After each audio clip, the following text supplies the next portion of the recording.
More announcements with inside of rosters, but not the way that you're thinking. What implications could this have on competitive Apex Legends as we know it? Also, let's make mention of the input types that we're currently seeing. Many players, obviously, Hal is known for his start with mouse and keyboard, switched over to controller. Would he consider going back now that things are slightly different since the aim assist nerf? Let's dive in and talk about all things Apex Legends competitive. Firstly, to start it off, you know Oversight Esports, the one that brings us the scrims all the time. Well, the CEO and owner and founder of this company sadly posted out that he is now looking for an organization no longer backed by TSM. TSM basically, as you know, his time there has come to an end as of next week, and he'd like to thank all these people for giving him the shot there, and Hal and reps are vouching for him to get hired to begin with. So many good things have been built because of Minus Tempo. So many great things that we know, like Oversight, whether it's scrims or tournaments or things that are organized, right? And honestly, I would argue that like communication between the pro players and the developers over at Respawn for the competitive side of things, like Minus Tempo has a very good grasp on the pro community and how he relays information, I guess, over to you know, those developers and such. So I really like this guy as part of the, you know, community. I think he's done a lot of great things. Unfortunately, I mean, I guess you don't have to be necessarily a part of TSM despite being a part of TSM for so long, but you do hope that he is found with an organization that there's some more financial backing for him, that he has a place to call home again, because I do think that taking care of the people that are taking care of the scene is a very important thing to do. Interested to see how obviously this affects things, and hopefully there's never really a change with the way that we have scrims or events with Oversight and such, because obviously Oversight has brought so much value to us, especially here on the channel, where we can talk about their scrim results and the events that go down there. So firstly, let's talk about BLGS scrim results as of last night. A little bit different, two teams not playing into this, but Team Liquid, despite the roster change and, you know, despite having some bad performances the day before, not too bad of a day for this one in first place. Pioneers in second, Bleed in third, Dojo back and forth, Oblivion, Thuggets, Flat, Cloud9, Elevate, Native in the top 10. You did not have Falcons Esports play today. NRG, Moist Esports, Blurple, Broski's Complexity, SLG, Stallions, and Phoenix team in the 11th through 18th spot. So big news obviously for Liquid. Obviously they really needed some performance increases. However, then you talk about these input types. This has been a conversation going on over the last couple of weeks / months, really since the aim assist nerf came into play. Many have been discussing specifically one player, right? ImperialHal, because he started off mouse and keyboard back when mouse and keyboard was considered the better input and made the most sense, right? But as of the last couple of years, you all know that controller players have been looked at as the bread and butter. A lot of teams were even going to 3 controller players. It was really getting controller, you know, player dominant, especially with the legend and weapon metas that we had at the time that really calls for this up close, personal, R99, one clip style meta. And so that's what we had over the last couple of years. Well, things have definitely started to switch, right? You saw mouse and keyboard team APAC North, Reject Winity, you know, taking away the Split 1 playoff championship.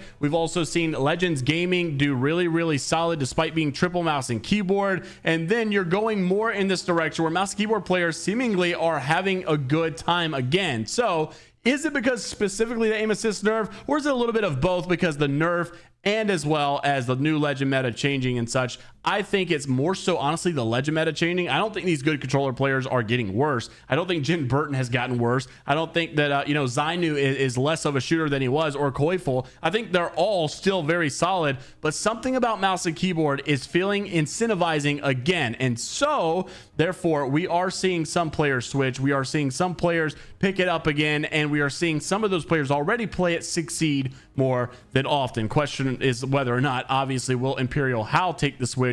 And this conversation has really begun with Genburten just kind of showing how easy he says. Of course, you know, mouse and keyboard players love to say how easy controller is with the aim assist, but now this is Genburten showing why he says mouse and keyboard has better aiming than controller, and how easy it is for him. Roll the clip. Dude, don't make me go on MnK and do it. Like, shut up. But you want to see MnK on this?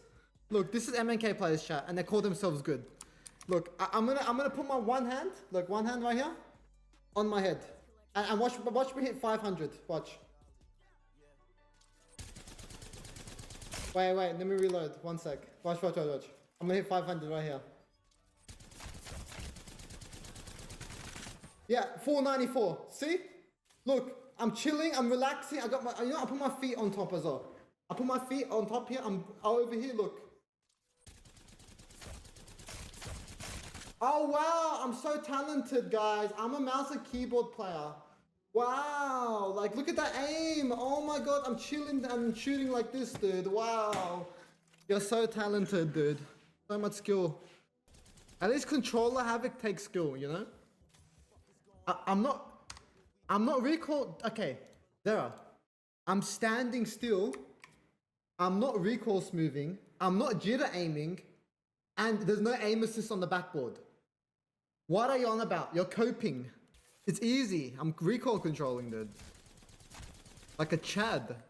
Now, this is not the first time that we have seen Genburten do this. He's actually played a lot of ranked games on mouse and keyboard as well. This guy's a shooter, I think, wherever he goes and whatever he plays. Now, Hal shortly after, just literally, you know, in the last day or two, has been playing mouse and keyboard on stream for ranked, for pubs, whatever, just doing some challenges, and things have been very, very fun to watch because it feels like you're watching old OG TSM Hal again with, you know, especially these snipes. I mean, he was hitting some insane shots and it was definitely satisfying to watch, but you feel like this is an art, right? You feel like this is a work of art. This takes skill. This takes talent. And here's where that conversation comes back into play, because after you'll see some of these clips from Hal, notice what he says at the very end of this clip.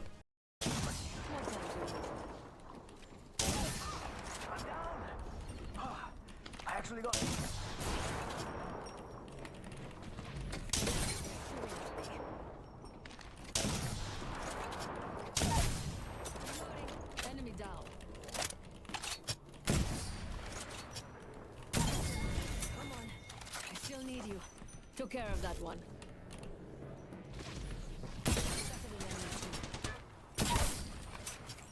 Target down.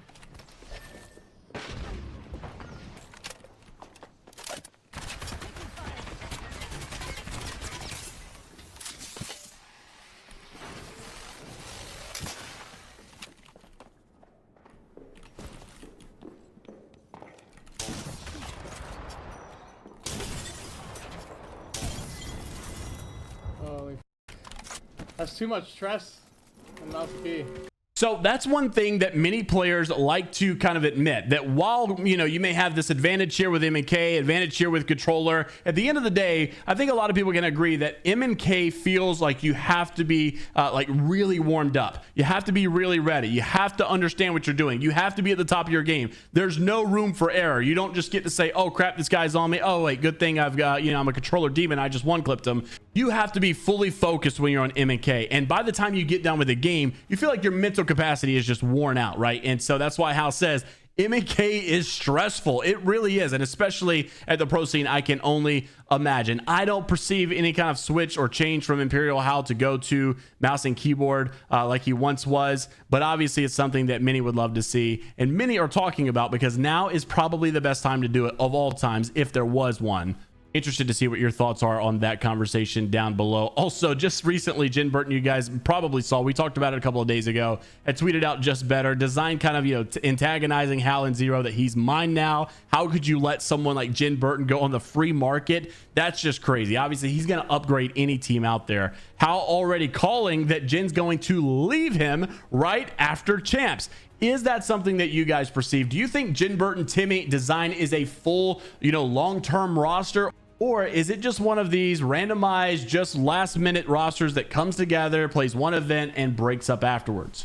Definitely seems like it could be that way, but with how good they've been playing as of recent, I think they actually have a shot at some great success. And if you can win champs or even get close, this may be a roster for later down the road. I hope they stay together, especially if they get some organization to back them, especially like 100 Thieves. They could be a monumental name and a powerhouse organization that many fans are going to get behind and root for as the new heroes of the community. Let me know what your thoughts are down in the comment section below. Of course, like and subscribe if you want to stay up to date with all things inside of the world of Apex Legends esports news. And until the next time, we'll see you all in tomorrow's video, and we'll see you later, Gators.